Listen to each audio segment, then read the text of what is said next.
Salam alaikum aïssaï talaba. On va essayer de continuer avec les maladies bactériennes. Donc, toujours avec les maladies bactériennes qui causent les troubles digestifs, je vous ai choisi comme exemple les entérotoxémies, qui sont causées en général par les bactéries de type Clostridium perfringens ou bien Clostridium sordelli. Donc, cette pathologie, il faut voir la maladie, le chapitre qu'on a étudié ensemble, la maladie nutritionnelle qu'on a déjà vue auparavant. Alors, une remarque, pour le Clostridium butyrique, c'est des bactéries qui ne sont pas pathogènes, mais il indique que le bâtiment, ou bien le matériel de traite, ou bien la mamelle, elle n'est pas propre. Pourquoi? Parce que si on le trouve au niveau du lait, ça va détériorer bien sûr la qualité du lait et de ses sous-produits aussi. Ok? Très bien. Nous allons les autres troubles causés par les bactéries gram négatifs. Les troubles, celles qui causent les troubles pulmonaires comme la tuberculose. Alors la tuberculose, c'est une maladie causée par une bactérie qui appartient à la famille des Mycobacteriaceae, genre Mycobacterium bovis. C'est une bactérie qui a un métabolisme aérobique. Elle n'est pas résistante à des températures au-delà de 65 degrés Celsius pendant au moins 30 minutes.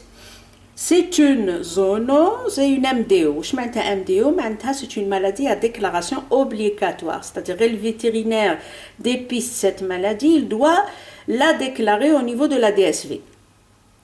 C'est une bactérie qui est moins résistante aux désinfectants. Okay? Alors, la transmission de cette maladie, elle se transmet suite à un contact direct avec les animaux infectés.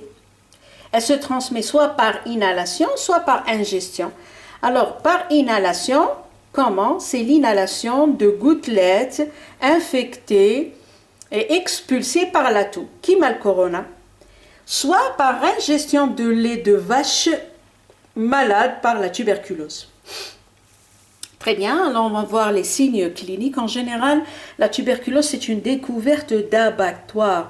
Donc, on a des signes cliniques qui ne sont pas spécifiques vraiment à cette maladie. Donc, on aura donc une détérioration de l'état général, une toux, puis une mort subite de l'animal. D'accord? Très bien.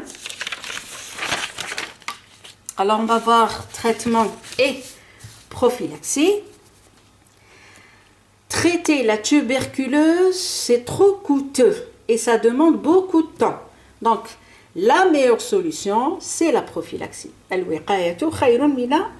Donc, il faut d'abord dépister les animaux malades par le test de tuberculination. Je vois le test de tuberculination. Alors, j'ai un schéma ici. Le test de tuberculination, c'est-à-dire qu'on va injecter de la tuberculine, protéine produite par cette bactérie, d'une façon intradermique, c'est-à-dire à l'intérieur de la couche profonde de la peau, au niveau du cou. Et on attend la réaction inflammatoire. Donc, s'il y a une rougeur qui est très importante, qui peut aller d'un diamètre de 10 à 15 cm, ça veut dire que c'est des bovins atteints de la tuberculose, donc ils sont positifs. Donc, dès qu'on dépiste les animaux positifs, il faut éliminer ces animaux infectés par abattage, bien sûr, ainsi que les animaux qui ont été au contact avec les animaux malades, malgré qu'ils ne sont pas malades. C'est-à-dire on va abattre les animaux malades et les animaux qui ont été au contact avec les animaux malades. Et bien sûr, contrôler les mouvements des animaux, les allées, les venues des animaux. D'accord? Et enfin, assurer la pasteurisation du lait. Ok? Comme remarque, le bacille de John, il est responsable de la maladie qu'on appelle la paratuberculose. Il ne faut pas la mélanger avec la tuberculose. La paratuberculose, c'est une maladie qui touche le tube digestif, l'intestin. Elle va causer l'entérite intestinale. Et c'est une maladie qui est très contagieuse. Elle touche les bovins, les ovins, les caprins et surtout les jeunes. Et on aura de fortes mortalités. Ok? Très bien. Concernant la tuberculose, maintenant on va voir un autre type de bactéries gram négatives qui cause maintenant les troubles de la reproduction. Ok? Alors, je vous ai choisi comme exemple la brucellose. La brucellose, c'est une zoonose et MDO. Zoonose, elle se transmet à l'homme. Et MDO, c'est une maladie à déclaration obligatoire. En général, elle est souvent appelée la fièvre de Malte, suite au chercheur qui l'a découvert. Ok? On va essayer de décrire la bactérie. Alors, la bactérie, c'est un cocobacille non sporulé, c'est-à-dire même touche une spore, flagellé, ça veut dire qu'il a un flagelle. Son métabolisme, il est de type aérobie strict. On peut retrouver plusieurs types. La Brucella abortus, elle touche les bovins. La Brucella melitensis, elle touche les ovins et les caprins. Et la Brucella suisse, elle touche le porc. Okay? Alors, comme symptôme flagrant de cette maladie, c'est l'avortement de la femelle gestante au dernier tiers de gestation. D'accord?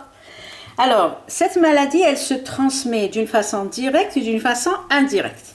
D'une façon directe, suite au contact direct avec les os fœtales, avec les sécrétions génitales, avec le nouveau-né viable. Parfois, la femelle, elle peut terminer les 9 mois de gestation taha. Elle ne peut pas avoir comme signe clinique l'avortement, mais elle est brucellique. D'accord? Donc, elle peut donner un nouveau-né viable, mais il est atteint de la brucellose, qui est donc, le nouveau-né viable, il peut être une source de contamination. Et aussi la consommation de lait contaminé. Et la saillie naturelle, d'accord? La saillie naturelle aussi peut être une source de contamination directe de l'animal. Très bien. Alors, la transmission indirecte, c'est une transmission issue par le matériel contaminé par la brucelle. Ok? Très bien. Alors, comme prophylaxie, donc il faut toujours faire un dépistage sérologique, c'est-à-dire on va chercher les anticorps anti-brucelle. Ok? Une fois que le dépistage est positif, qu'est-ce qu'on va faire? On va faire un assainissement et abattage total des animaux malades. Puis, on dirait la désinfection et le vide sanitaire. D'accord? Bien sûr, il faut contrôler les mouvements des animaux. Ok? Et si un animal a fait l'objet d'une transaction commerciale, il faut le mettre en quarantaine. باش نشوفوا إلا مريض ولا ماشي مريض. إلا مريض ما نخلطوش مع الحيوانات الأخرين. Sinon يعديهم. D'accord? Très bien, on va voir maintenant les maladies virales. Les maladies virales sont causées par les virus. Alors, c'est quoi un virus comme définition? Le virus, c'est un petit pathogène, le plus petit, le plus simple. Donc, il a un acide nucléique qui est entouré par une enveloppe protéique. Donc, le virus, il a besoin d'une cellule pour se développer. Donc, on va voir, je vous ai choisi 2 maladies virales, la rage et la fièvre afteuse. La fièvre afteuse, un de vos collègues a déjà publié sur Facebook la vidéo. Il faut la consulter, c'est à peu près la même que mon cours. Ok? Maintenant, on va voir la rage. Alors, la rage. La rage, c'est une maladie qui se transmet à l'homme. Donc, on parle de zoonose. C'est une maladie à déclaration obligatoire. Donc, on va décrire le virus. Il appartient à la famille des Arabidopteridae, genre Lyssavirus. Donc, il se transmet suite à une morsure des carnivores. Donc, le pouvoir pathogène ou bien la pathogénie de ce virus, elle est comme suit. Ok? Donc, une fois que le chien enragé, bien sûr, a effectué l'acte de morsure sur un des membres du bovin, qu'est-ce qui va se passer? La première étape, on aura une multiplication au point d'inoculation. Multiplication, c'est le virus. Par la suite, le virus, qu'est-ce qu'il va utiliser? Il va utiliser le système nerveux périphérique, يعني الأعصاب اللي جايين في اليدين في الرجلين et tout, pour assurer son passage. Ok? Donc, ce virus, il va faire ce qu'on appelle une ascension centripète, c'est-à-dire il va utiliser le système nerveux, la colonne vertébrale, le cerveau. Ok? Très bien. Une fois au niveau du cerveau, le cerveau sera infecté, on aura une multiplication importante du virus. Par la suite, après cette multiplication, on aura ce qu'on appelle une diffusion centrifuge. يعني من الcerveau يروح للعين يروح les glandes salivaires ويروح au niveau de la peau. Donc, la glande lacrymale في العين, la glande salivaire في la bouche et la glande sébacée au niveau de la peau. Pour quoi faire? Pour excréter le virus. Il y a la pathogénie de la vache. Alors, comme symptômes, les signes cliniques نشوفهم عند le bovin, après cette morsure, les incubations du virus, alors on a un meuglement continu et sinistre. Donc la vache تقدر تعيط sans arrêt. On a une dysphagie, يعني صعوبة في الأكل علاه parce qu'on a une parésie du masséter, c'est-à-dire la mâchoire تاعها ساعات تخدم وساعات ما تخدمش. زيد عندها une hypersalivation, تريق بزاف, une perte d'appétit avec une hyperthermie. L'animal reste à l'écart des autres, plus une paralysie qui s'installe au bout de 4, 5 jusqu'à 11 jours maximum. Alors la prophylaxie, elle est comme suit.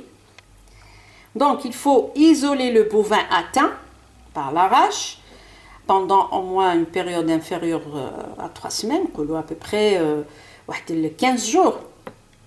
Par la suite, si ce bovin présente les signes cliniques, on doit l'abattre et envoyer le cerveau pour diagnostic de laboratoire. D'accord? Donc, la carcasse issue de bovins contaminés, il ne faut pas la consommer. Il faut assurer un saisie total. Ok?